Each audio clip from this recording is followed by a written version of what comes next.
இந்த வீடியோ பதிவில் மார்ச் மாதத்தினுடைய 15, 16, 17, 18 ஒரு 4 நாள்களுக்கு உண்டான கரண்ட் அஃபேர்ஸ் வீடியோ வந்து பார்க்கலாம். ஓகேங்களா? ஸோ அந்த கரண்ட் அஃபேர்ஸினுடைய ஃப்ரீ பிடிஎஃப் நம்ம டெலகிராம் சேனலில் நம்ம போஸ்ட் பண்ணிடுறோம். ஸோ இங்கே ஃப்ரீயாக டவுன்லோட் செய்துக்கலாம். ஓகேங்களா? ஃபர்ஸ்ட் கொஸ்டின் பார்க்கலாம். 2025ஆம் ஆண்டிற்கான ரைசீனா உரையாடல் மாநாடு எங்கு நடைபெற்றது? 2025ஆம் ஆண்டிற்கான ரைசீனா உரையாடல் மாநாடு எங்கே நடைபெற்றது அப்படின்னா நம்மளுடைய புதுடெல்லியில் தான் வந்துட்டு மார்ச் 17லேருந்து 19 வரை நடைபெற்றது. மார்ச் 17லேருந்து 19 வரையும் 3 நாள்கள் அப்படின்றது நடைபெற்றுச்சு. சரி, ஓகே சார், இதில் எது குறித்து பெருசாக டிஸ்கஸ் பண்ணியிருக்கிறாங்க அப்படின்னு பார்த்தீங்கன்னா, சர்வதேச அளவிலான இந்த புவிசார் அரசியல் என்பது மற்றும் புவி பொருளாதாரம் இதெல்லாம் எப்படி இருக்குது அப்படின்றது குறித்து டிஸ்கஸ் பண்ணியிருக்கிறாங்க. மேலும் வந்து உலகளாவிய அரசியல் பொருளாதார விவகாரங்கள், சுற்றுச்சூழல், உலகத்தில் நிலவக்கூடிய சுற்றுச்சூழல் சவால்கள் எந்த மாதிரி இருக்குது, எதிர்வரக்கூடிய டிஜிட்டல் நிர்வாகம் அப்படின்றத நம்ம எப்படி வந்து ஃபேஸ் பண்ணணும், அதே மாதிரி வந்து வர்த்தகத்தில் இருக்கக்கூடிய சிக்கல்கள் என்ன, ஸோ இது குறித்து அனைத்துமே வந்து என்ன அப்படின்னா டிஸ்கஸ் பண்ணப்பட்டிருக்கிறது. ஓகேங்களா? இதில் கிட்டத்தட்ட 125க்கும் மேற்பட்ட நாடுகளை சார்ந்த 3500க்கு மேலே பிரதிநிதிகள் கலந்து கொண்டதாக நம்ம பார்க்குறோம். ஓகேங்களா? ஸோ 125 நாடுகள்லேருந்து 3500க்கு மேற்பட்ட பிரதிநிதிகள் கலந்து கொண்டதாக சொல்கிறோம். இதில் சிறப்பு விருந்தினராக பார்த்தோம் அப்படின்னா நியூசிலாந்தினுடைய பிரதமர் கிறிஸ்டபர் லக்சன் அப்படின்றவர் கலந்து கொண்டிருக்கிறார். உங்களுக்கு எக்ஸாம்ஸில் கேட்டால் வந்து இதை வந்து கேட்பதற்கான வாய்ப்பு இருக்குது. ரைசீனா உரையாடல் மாநாட்டில் யார் கலந்து கொண்டா அப்படின்னு கூட கேட்கலாம். இல்லை எந்த நாட்டினுடைய பிரதமர் கலந்து கொண்டார் அப்படின்னு சொல்லிட்டு இரு வகையான கேள்விகள் வந்து உங்களுக்கு இடம்பெறலாம். ஓகேங்களா? ஸோ நியூசிலாந்தினுடைய பிரதமர் கிறிஸ்டபர் லக்சன் அப்படின்றவர் இதில் என்ன அப்படின்னா கலந்துக்கிட்டார். இந்த மாநாட்டிற்கான கருப்பொருள் என்ன? இந்த மாநாட்டிற்கான கருப்பொருள் என்ன அப்படின்றத பார்க்கலாம். இந்த கலாச்சாரம் இருக்கு இல்லையா, அதை அழிச்சிருங்க. இது வந்து தவறாக இருக்கிறது. நான் சொல்கிறத எழுதிக்கிங்க. காலச்சக்ரா அப்படின்னு எழுதிக்கிங்க. ஓகேங்களா? என்ன எழுதுறீங்க? காலச்சக்ரா அப்படின்னு எழுதிங்க. காலச்சக்ரா மக்கள் அமைதி மற்றும் பூகோளம் அப்படின்னு சொல்லிட்டு ஒரு இதில் இருக்குது. இன்னொரு இதில் பார்த்தீங்கன்னா கிரகம் அப்படின்னு இருக்குது. பூகோளம் ஆர் கிரகம் அப்படின்னு போட்டு வச்சுங்க. ஓகேங்களா? காலச்சக்ரா மக்கள் அமைதி மற்றும் பூகோளம் அல்லது கிரகம் ரெண்டில் எது வேணால் உங்களுக்கு கேட்கலாம். ஏன்னா 2 பேப்பரில் 2 விதமாக இருந்துச்சு. ஓகேங்களா? ஸோ இதை வந்து நடத்தியது யார் அப்படின்னா அப்சர்வர் ரிசர்வ் ஃபவுண்டேஷன் மற்றும் நம்மளுடைய இந்திய வெளியுறவுத்துறை அமைச்சகம் சார்பில் நடத்தப்படுகிறது. அப்சர்வர் ரிசர்ச் ஃபவுண்டேஷன் மற்றும் இந்திய வெளியுறவுத்துறை அமைச்சகம் சார்பில் நடத்தப்படக்கூடிய ஒரு விஷயம்தான் இது. இது 2016 காலகட்டத்திலிருந்து நடத்தப்பட்டு வருகிறது. 2016 காலகட்டத்திலிருந்து நடத்தப்பட்டு வருகிறது. ஸோ அப்போ நம்ம முதல் தகவல் என்ன அப்படின்னா ரைசீனா உரையாடல் மாநாடு புதுடெல்லியில் நடந்திருக்குது. மார்ச் 17லேருந்து 19 வரை 3 நாள்கள் வந்து நடைபெற்றிருக்கிறது. இதில் யார் சிறப்பு விருந்தினராக பங்கு பெற்றார் அப்படின்னா நியூசிலாந்தினுடைய பிரதமர் கிறிஸ்டபர் லக்சன் அப்படின்றவர் சிறப்பு விருந்தினராக பங்கேற்றிருக்கிறாரு. ஓகேங்களா? இதனுடைய கருப்பொருள் காலச்சக்ரா மக்கள் அமைதி மற்றும் பூகோளம் அல்லது கிரகம் அப்படின்னு சொல்லிட்டு நம்ம வச்சுக்கலாம். இதில் 125 நாடுகளை சார்ந்த 3500 நபர்கள் வந்து பங்கு பெற்றிருக்கிறாங்க. ஓகேங்களா? சரி, ஓகே. அடுத்தது இரண்டாவது, எண்ம மாற்றத்திற்கான சர்வதேச விருது பெற்ற வங்கி எது? ஓகேங்களா? எண்ம அப்படின்னா என்ன அப்படின்னா டிஜிட்டல் அப்படின்னு சொல்லிட்டு நம்ம சொல்லுவோம் இல்லையா? ஸோ அதற்கான விருது பெற்ற வங்கி எது? ஓகேங்களா? ஸோ சென்ட்ரல் பேங்கிங் அமைப்பு அப்படின்னு சொல்லிட்டு பிரிட்டனில் ஒரு அமைப்பு இருக்குது. ஸோ இந்த வங்கி என்ன பண்ணுறாங்க அப்படின்னா அந்த அமைப்பு உலகில் இருக்கக்கூடிய மத்திய வங்கிகளில் குறித்த ஆய்வுகளை நடத்தி எந்த வங்கி சிறப்பான செயல்பாடுகளை பண்ணுறாங்க, அதாவது பண விநியோகத்தை வந்து ஒழுங்குபடுத்துகிறதா இருக்கட்டும், வட்டி விகிதங்களை வந்து நிர்ணயிக்கிறதா இருக்கட்டும், ஸோ இந்த மாதிரி பணவியல் கொள்கைகளை நிர்வகிக்கக்கூடிய விஷயம், ஸோ இந்த மாதிரி எல்லாத்தையுமே கருத்தில் கொண்டு யார் சிறப்பாக செயல்படுகிறார்களோ அவர்களுக்கான விருதுகளை வந்து வழங்கிட்டு வர்றாங்க. ஓகேங்களா? ஸோ அந்த அப்போ இந்த ஆண்டிற்கு எண்ம மாற்றத்திற்கான விருது பெற்ற வங்கி எதுனா இந்திய ரிசர்வ் வங்கி. நம்மளுடைய இந்திய ரிசர்வ் வங்கி RBI இருக்குது இல்லையா? ஸோ RBI தான் வந்துட்டு இதை வந்துட்டு இந்த விருது வாங்கியிருக்கிறாங்க. டிஜிட்டல் மாற்றத்திற்கான சர்வதேச விருது. RBI வந்து 1935 அப்படின்றதுல தொடங்கப்பட்டது அப்படின்றது நம்மளுக்கு தெரியும். உங்களுக்கு என்ன இன்றைய வினா அப்படின்னு பார்த்தீங்கன்னா RBIனுடைய தற்போதைய கவர்னர் யார், அவர் எத்தனையாவது கவர்னர் அப்படின்றத நீங்கள் என்ன பண்ணுங்கள், கமெண்ட் பண்ணுங்கள். ஓகேங்களா? சரி, ஓகே. அதில் சிறந்த மத்திய வங்கியாக பேங்க் ஆஃப் தாய்லாந்து அப்படின்ற வங்கி வந்து தேர்ந்தெடுக்கப்பட்டிருக்கிறது. ஓகேங்களா? எண்ம மாற்றத்திற்கான சர்வதேச விருது பெற்ற வங்கி எதுனா ரிசர்வ் பேங்க் ஆஃப் இந்தியா. அதுவே சிறந்த மத்திய வங்கி எது அப்படின்னா பேங்க் ஆஃப் தாய்லாந்து. ஓகேங்களா? சரி, ஓகே. உலகின் மத்திய வங்கிகள் குறித்து ஆய்வு செய்யும் சென்ட்ரல் பேங்கிங் அமைப்பு தான் இதை வந்து வெளியிடுறாங்க. நம்ம பார்த்துட்டோம். ஓகேங்களா? சரி, ஓகே. அடுத்தது 3வது கொஸ்டின் நம்ம பார்க்கலாம். போங்கோ சாகர் போங்கோ சாகர் என்ற கூட்டு இராணுவ பயிற்சி எந்த 2 நாடுகளுக்கிடையே நடைபெற்றது? போங்கோ சாகர் என்ற கூட்டு இராணுவ பயிற்சி என்பது எந்த 2 நாடுகளுக்கிடையே நடைபெற்றது? நம்ம பயிற்சிகள் பார்த்தோம் அப்படின்னா பொதுவாக ஒரு 3 விஷயங்களை வந்து கருத்தில் கொண்டு பார்க்கணும். ஓகேங்களா? ஸோ அந்த பயிற்சியினுடைய பெயர் என்ன, எந்த 2 நாடுகளுக்கு இடைப்பட்ட பயிற்சி, எந்த இடத்துல நடைபெறுது, அது கடற்படை பயிற்சியா, இராணுவ பயிற்சியா, விமானப்படை பயிற்சியா, இந்த ஆங்கிளில் தான் உங்களுக்கு இது வரைக்கும் வந்து டிஎன்பிஎஸ்சி தேர்வுகளில் கொஸ்டின் என்பது கேட்டிருக்கிறாங்க. ஓகேங்களா? ஸோ இது எந்த 2 நாடுகளுக்கு இடையே பட்ட பயிற்சி அப்படின்னு பார்த்தீங்கன்னா இந்தியா மற்றும் வங்கதேசம். எந்த 2 நாடுகளுக்கு இடையே பயிற்சி அப்படின்னா இந்தியா மற்றும் வங்கதேசம் அப்படின்னு சொல்லிட்டு சொல்கிறோம். ஓகேங்களா? இது வந்து எந்த பயிற்சி அப்படின்னா இது ஒரு கடல்சார் பயிற்சி. ஓகேங்களா? கடல்சார் பயிற்சி, கூட்டு இராணுவ பயிற்சி, இருதரப்பு கூட்டு இராணுவ பயிற்சியாக இருக்கிறது. கூட்டு இராணுவ பயிற்சி இதில் வந்து பார்த்திங்கன்னா கடல்சார் பயிற்சிகள் மற்றும் செயல்பாடுகளை நடத்துவதன் மூலம் அதிக அளவிலான செயல்பாட்டுத்தன்மை மற்றும் கூட்டு செயல்பாட்டுத்தன்மை திறன்களை செய்வதை நோக்கமாக கொண்டதாக இது இருக்கிறது. ஓகேங்களா? இது எங்கே நடைபெற்றிருக்கிறது அப்படின்னா வங்காள விரிகுடாவினுடைய வடக்கு பகுதி, வடக்கு பகுதி வந்து அந்த பகுதியில் தான் இது வந்து நடைபெற்றிருக்கிறது. இந்த போங்கோ சாகர் அப்படின்றது இந்தியாவினுடைய சார்பில் ஐஎன்எஸ் ரன்வீர் அப்படின்றது பங்கேற்பு செஞ்சுருக்குது. ஐஎன்எஸ் ரன்வீர் அப்படின்றது பங்கேற்பு செஞ்சுருக்கிறாங்க. ஓகேங்களா? சரி, ஓகே. அடுத்து 4வது, சமீபத்தில் இந்தியா மற்றும் நியூசிலாந்து இடையே எத்தனை ஒப்பந்தங்கள் போடப்பட்டிருக்கிறது? சமீபத்தில் இந்தியா மற்றும் நியூசிலாந்திற்கிடையே எத்தனை ஒப்பந்தங்கள் மேற்கொள்ளப்பட்டிருக்கிறது அப்படின்னா 6 ஒப்பந்தங்கள் என்பது மேற்கொள்ளப்பட்டிருக்கிறது. ஓகேங்களா? ஸோ வந்துட்டு இருதரப்பு பாதுகாப்பாக இருக்கட்டும், கல்வி, விளையாட்டு, வேளாண்மை, பருவநிலை மாற்றம், சுங்கவரி, இது குறித்த விஷயங்கள்லாம் முக்கியமாக இடம்பெற்றிருக்கிறது. மேலும் வந்து இந்தோ பசிபிக் பிராந்தியம் இருக்குது இல்லையா? ஸோ அதில் சுதந்திரமான பாதுகாப்பு அனைவருக்கும் வந்து கிடைக்கணும் அப்படின்ட்டு 2 நாடுகளும் இணைந்து செயல்பட முடிவு வந்திருக்கிறாங்க. ஓகேங்களா? ஸோ இதில் நியூசிலாந்து பிரதமர் வந்து கிறிஸ்டோபர் வக்சன் மேலே ஒரு விஷயம் வந்து பார்த்தோம் இல்லையா? ஸோ அவர் வந்திருந்தார், இந்த ரைசீனா மாநாடுக்கு வந்திருந்தார் அப்படின்ற மாதிரி. ஸோ அவர் 5 நாள் பயணமாக இந்தியா வந்திருக்கிறார். ஸோ அதில் தான் வந்து இந்த முக்கியமான ஒப்பந்தங்களும் என்ன அப்படின்னா போடப்பட்டிருக்கிறது. ஓகேங்களா? ஸோ நம்ம இதையுமே என்ன பண்ணிக்கணும், தெரிஞ்சுக்கணும். ஓகேங்களா? சரி, ஓகே. 6வது கொஸ்டின், 5வது கொஸ்டின், எத்தனையாவது ஹங்கோர் நீர்மூழ்கி கப்பலை சீனாவிடமிருந்து பாகிஸ்தான் வந்து பெற்றுக்கொண்டது? ஓகேங்களா? ஸோ எத்தனையாவது ஹங்கோர் நீர்மூழ்கி கப்பலை வந்து சீனாவிடமிருந்து பாகிஸ்தான் பெற்றுக்கொண்டது அப்படின்னா 2வது. ஓகேங்களா? 2வது கப்பல். ஓகேங்களா? ஸோ பாகிஸ்தான் மற்றும் சீனா இடையான ஒப்பந்தம் தான் இது. ஓகேங்களா? கிட்டத்தட்ட 8 கப்பல்கள் வந்து சீனா வந்து பண்ணி கொடுக்கறதாக இந்த ஒப்பந்தம் என்பது போடப்பட்டிருக்கிறது. அதில் 2வது கப்பலை வந்து தற்பொழுது சீனா வந்து வழங்கியிருக்கிறது. இதனுடைய மொத்த மதிப்பு எவ்வளோ அப்படின்னா 8 கப்பல்களுக்கு $5 பில்லியன் அப்படின்னு சொல்கிறாங்க. இதில் அதிநவீன ஆயுதங்கள், சென்சார் இருக்கிறதா சொல்கிறாங்க. கப்பல்களை எதிரே வந்து தாக்கி அளிக்கக்கூடிய ஏவுகணைகள் இருக்கிறதாக சொல்கிறாங்க. ஸோ நம்ம தெரிஞ்சுக்க வேண்டியது ஹங்கோர் அப்படின்றது எந்த நாட்டிற்கான ஏவுகணை அப்படின்னு கேட்டால், சரி கப்பல் அப்படின்னு, நீர்மூழ்கி கப்பல் அப்படின்னு கேட்டாங்கன்னா பாகிஸ்தான். யார் அதை செஞ்சு கொடுக்குறாங்க அப்படின்னு கேட்டாங்கன்னா சீனா. ஸோ 2க்கும் உடைய வேறுபாடுகளை புரிஞ்சுக்கோங்க. ஓகேங்களா? சரி, 6வது கொஸ்டின், 2024ஆம் ஆண்டிற்கான ஹாக்கி இந்தியா விருதுகளில் சிறந்த வீரர் விருது பெற்றவர் யார்? 2024ஆம் ஆண்டிற்கான ஹாக்கி இந்தியா விருதுகளில் சிறந்த வீரர் விருதை பெற்றவர் யார் அப்படின்னா ஹர்மன் பிரீத் சிங். ஓகேங்களா? ஹர்மன் பிரீத் சிங் தான் வந்து சிறந்த வீரராக தேர்ந்தெடுக்கப்பட்டிருக்கிறார். ஓகேங்களா? சிறந்த வீராங்கனையாக சவிதா பூனியா அவர்கள் வந்து தேர்ந்தெடுக்கப்பட்டிருக்கிறாங்க. ஓகேங்களா? மேஜர், இந்த சவிதா பூனியாவோட ஒரு ஸ்லாஷ் போட்டுக்கோங்க. அதுக்கப்புறம் இந்த மேஜர் தயான்சந்துங்கிறது இங்கே வாழ்நாள் சாதனையாருக்கு முன்னாடி எழுதிக்கிங்க. மேஜர் தயான்சந்த் வாழ்நாள் சாதனை விருது வந்து இந்திய அணிக்கு வழங்கப்பட்டிருக்கிறது. ஓகேங்களா? 1975 உலகக்கோப்பை ஹாக்கி சாம்பியன் பட்டம் வென்ற இந்திய அணி அவர்களுக்கு வந்து வழங்கப்பட்டிருக்கிறது. சிறந்த ஹாக்கி சம்மேளன விருது தமிழ்நாட்டிற்கு வழங்கப்பட்டிருக்கிறது. மேலும் வந்து 2 விஷயம் வந்து நான் கொடுக்குறேன், அதனை எழுதிக்கிங்க. கோல் கீப்பர், சிறந்த கோல் கீப்பருக்கான விருது அப்படின்றது பிஆர் ஸ்ரீஜேஷ் அவர்களுக்கு வழங்கப்பட்டிருக்கிறது. அதை எழுதிக்கிங்க. அதற்கு பிறகு ஆண்டினுடைய சிறந்த இளம் வீரராக தீபிகா அவர்கள் தேர்ந்தெடுக்கப்பட்டிருக்கிறாங்க. சிறந்த வீரராக தீபிகா அவர்கள் வந்து தேர்ந்தெடுக்கப்பட்டிருக்கிறாங்க. ஸோ இதை எழுதிக்கிங்க.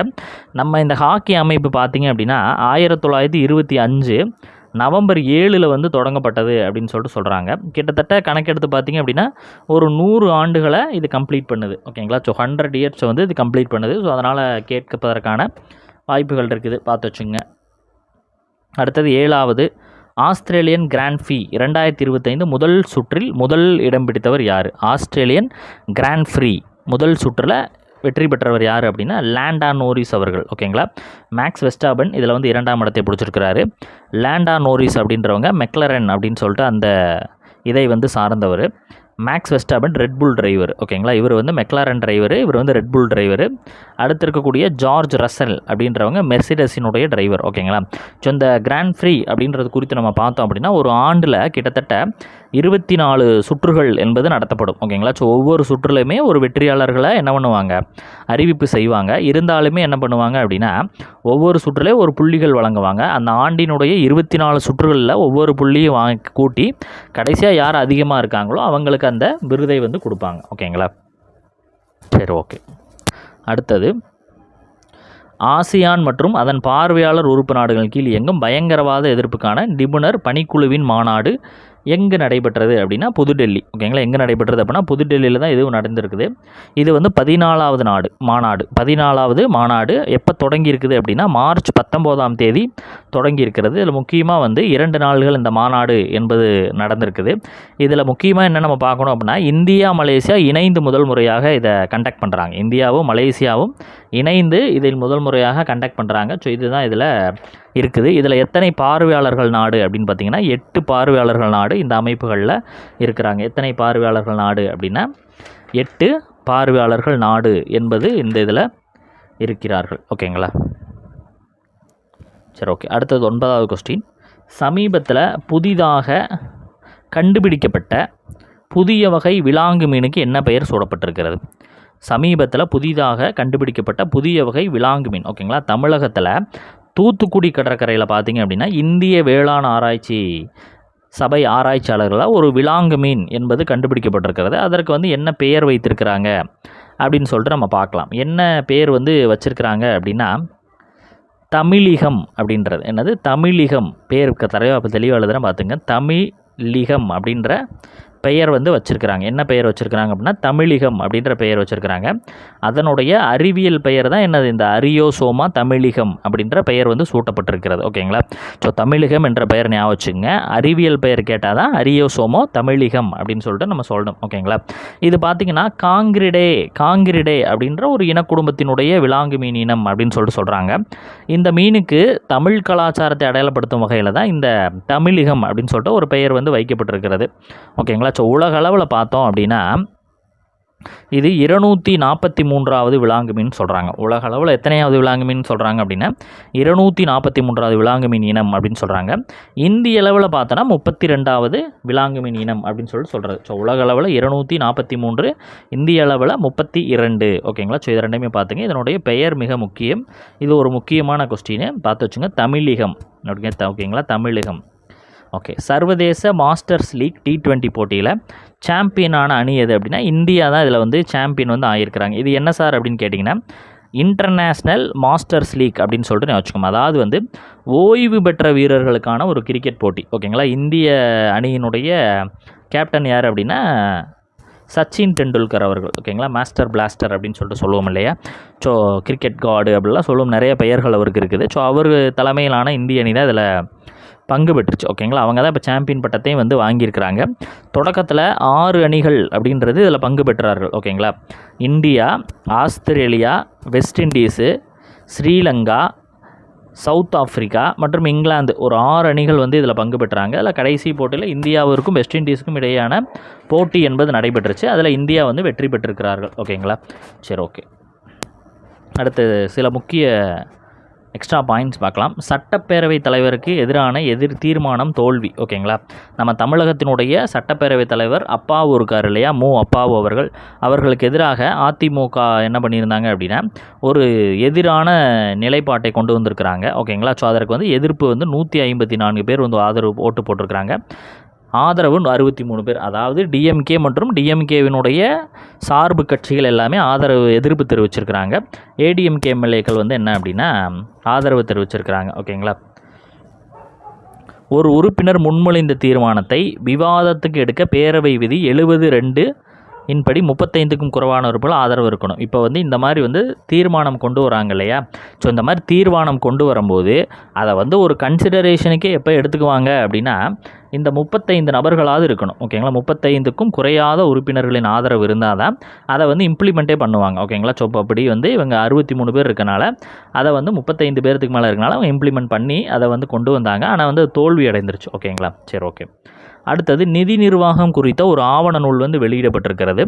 தமிழரினுடைய நிதி நிர்வாகம் தொன்மையும் தொடர்ச்சியும் அப்படின்னு நிதித்துறை சார்பில் ஒரு ஆவணம் என்பது வெளியிடப்பட்டிருக்கிறது. இந்த நிதி நிர்வாகத்தினுடைய பன்னெடுங்கால வரலாற்றையும் அதனுடைய தொடர்ச்சியை மையப்படுத்தக்கூடிய ஒரு நூலாக இது இருக்கிறது. இது தமிழ் இணைய கல்விக் கழகத்தினுடைய மின்னூலக பக்கம், அதாவது அந்த நூலக பக்கத்தில் இது இருக்குது. நூலகம் அப்படின்னு சொல்லுவாங்களே, அதில் இருக்குது. போய் வேணும்னா பார்த்துக்கலாம். அடுத்தது மகளிர் பிரீமியர் லீக் 2025 மும்பையில் நடைபெற்றுச்சு. இதில் 2வது முறையாக மும்பை அணி சாம்பியன் பட்டத்தை வாங்கியிருக்கிறாங்க. Delhi second place. ஓகேங்களா? அடுத்தது Indian Wells Open tennis 2025 America. ஆடவர் ஒற்றையர் பிரிவில் ஜாக் ட்ரிப்பர் அப்படின்றவர் வெற்றி பெற்றிருக்கிறாரு. 1000 புள்ளிகளை கொண்ட மாஸ்டர்ஸ் போட்டியில் முதல் முறையாக சாம்பியனை வந்து ஜாக் ட்ரிப்பர் அவர்கள் பெற்றிருக்கிறாங்க. மகளிரில் மிரா அண்ட் ரீவா அவர்கள் ரஷ்யாவை சார்ந்தவங்க வெற்றி பெற்றிருக்கிறாங்க. ஓகேங்களா? ஸோ அடுத்தது Leo the untold story of CSK அப்படின்றது ஆசிரியர் PS ராமன், இவர் மூத்த வழக்கறிஞர். அவர் தான் வந்து இந்த நூலை எழுதியிருக்கிறார். சிஎஸ்கே அணியின் உருவாக்கம், சவால்கள், சாதனைகள் போன்ற எல்லா விஷயத்தையும் இதில் எழுதியிருக்கிறார். ஓகேங்களா? நாரும் பூநாதன் அப்படின்றவர் மறைவு. ஓகேங்களா? யார் அப்படின்னா நாரும் பூநாதன் அப்படின்ற பிரபல எழுத்தாளர் மறைஞ்சிருக்கிறாரு. இவர் திருநெல்வேலி நீர், நிலம், மனிதர்கள், வேணுவள மனிதர்கள் போன்ற நூல்கள் எழுதியிருக்கிறாரு. இவர் குறித்து நம்ம பார்த்தோம்னா 2022 ஊவேசா விருது பெற்றவர் இவர் தான். ஓகேங்களா? ஸோ ராமகந்த ரத்த மறைவு. பிரபல ஒடிசா மொழி கவிஞர், ஒடிசாவினுடைய தலைமைச் செயலாளருக்கு அவரும் வந்து இறந்திருக்கிறாரு. சாகித்ய அகாடமி விருது வந்து இவர் வாங்கியிருக்கிறாரு. மேலும் பத்மபூஷன் விருதும் வாங்கியிருக்கிறாரு. ஓகேங்களா? ஸோ இப்போ இந்த 4 நாள்களில் இருக்கக்கூடிய இம்பார்ட்டன்ட் டேஸ் அண்ட் தீம்ஸ் வந்து பார்க்கலாம். உலக நுகர்வோர் உரிமைகள் தினம். ஓகேங்களா? வேர்ல்டு கன்சியூமர் ரைட்ஸ் டே அப்படின்றது மார்ச் 15ஆம் தேதி கொண்டாடப்படுகிறது. ஓகேங்களா? நுகர்வோர் உரிமைகள் மற்றும் அவர்களினுடைய தேவைகள் குறித்த விழிப்புணர்வை ஏற்படுத்துறதுக்காகவும், மெயினாக வந்து நுகர்வோரினுடைய உரிமைகளை பாதுகாக்கிறதுக்கும், இந்த சந்தைகள் ஏற்படக்கூடிய துஷ்பிரயோகங்களுக்கு எதிராக போராடுவதற்கும் இந்த தினம் கொண்டாடப்படுகிறது. ஓகேங்களா? ஸோ அந்த மாதிரி பல்வேறு விஷயங்களுக்கு இது கொண்டாடப்படுகிறது. தேசிய நுகர்வோர் தினம் எப்போ கொண்டாடப்படுகிறது அப்படின்னு பார்த்தீங்கன்னா டிசம்பர் 24. உலக நுகர்வோர் தினம் என்பது மார்ச் 15. தேசிய நுகர்வோர் தினம் என்பது டிசம்பர் 24. ரெண்டுக்கும் டிஃப்ரென்ஸ் இருக்குது. எப்போ சட்டம் இயற்றப்பட்டது? 1986. ஓகேங்களா? சரி, ஓகே. சர்வதேச இஸ்லாமிய எதிர்ப்பு தினம் என்பது மார்ச் 15. ஓகேங்களா? சிறுபான்மையினருக்கு எதிரான பாகுபாடு மற்றும் வன்முறை ஆகிய வெறுக்கத்தக்க செயல்களாக இருக்கிறத எதிர்க்கக்கூடியது. ஓகேங்களா? ஓகே. அடுத்தது தேசிய தடுப்பூசி தினம் என்பது மார்ச் 16. நேஷ்னல் வேக்சினேஷன் டே அப்படின்னு சொல்லுவாங்க. இந்தியாவில் இந்த முதல் டோஸ் வாய்வழி போலியோ தடுப்பூசி வந்து மார்ச் 16ஆம் தேதி தான் வழங்கியிருந்தாங்க. ஸோ அதை நிறைவு கூறத்தக்கல இந்த தினம் அன்னை கொண்டாடப்படுகிறது. கருப்பொருள் என்பது அனைவருக்கும் தடுப்பூசி, ஆரோக்கியமான எதிர்காலத்தை உருவாக்குதல் என்பது வந்துச்சு. தடுப்பூசி குறித்து பார்க்கும்போது 2014ஆவது ஆண்டு போலியோ இல்லாத நாடாக இந்தியா அறிவிக்கப்பட்டது. இது ஒரு முக்கியமான பாயிண்ட்டு, நோட் பண்ணி வச்சுக்கோங்க. போலியோ இல்லாத நாடாக இந்தியா எப்பொழுது அறிவிக்கப்பட்டது அப்படின்னு கேட்டாங்கன்னா 2014. ஓகேங்களா? சரி, ஓகே. அடுத்தது ஆயுத தொழிற்சாலைகள் தினம் என்பது மார்ச் 18. ஆர்டினன்ஸ் ஃபேக்ட்ரிஸ் டே அப்படின்னு சொல்லுவோம். ஓகேங்களா? ஆயுத தொழிற்சாலைகள் தினம் தொழிற்சாலை வாரியத்தில் இருக்கக்கூடிய முக்கிய பங்களிப்பு கௌரவிப்பதற்காகவும் அந்த தொழிற்சாலை வாரியத்தை கௌரவிக்கணும். மேலும் அவர்களுடைய கண்டுபிடிப்பு மற்றும் திறமைகளை பாராட்டுவதற்கு இந்த தினம் என்பது முக்கியமாக கொண்டாடப்படுகிறது. ஓகேங்களா? கோசிப்பூர், கொல்கத்தா இந்த முதல் தொழிற்சாலையாக இருக்குது. அடுத்தது உலக மறுசுழற்சி தினம் என்பது மார்ச் 18. உலக மறுசுழற்சி தினம் என்பது என்ன அப்படின்னா மார்ச் 18ஆம் தேதி கொண்டாடப்படுகிறது. கருப்பொருள் ரீசைக்ளிங் ஹீரோஸ் அப்படின்னு சொல்கிறோம். ஓகேங்களா? ஸோ சுற்றுச்சூழலை காப்பதன் முக்கியத்துவத்தை வந்து எடுத்துரைக்கக்கூடிய ஒரு முக்கியமான ஒரு நாளாக இது இருக்குது. இயற்கை வளங்களை வந்து பாதுகாப்பதிலையும் கழிவுகளை குறைப்பதிலையும் வந்து இந்த தினம் என்பது முக்கியமான பங்கை வந்து வகிக்குது. ஓகேங்களா? ஸோ இதோட வந்து இந்த 4 நாளுக்கு உண்டான கரண்ட் அஃபேர்ஸ் என்பது முடிவடைகிறது. ஸோ நம்ம அடுத்த 4 கரண்ட் அஃபேர்ஸில் சந்திப்போம். ஓகேங்களா? ஸோ அடுத்து பார்த்தீங்க அப்படின்னா 19லேருந்து 22 வரையும் உங்களுக்கு கரண்ட் அஃபேர்ஸ் தான் நான் போடுவேன். ஓகேங்களா? ஸோ அடுத்தடுத்த வீடியோ பதிவுகளை சந்திக்கலாம். தேங்க்யூ.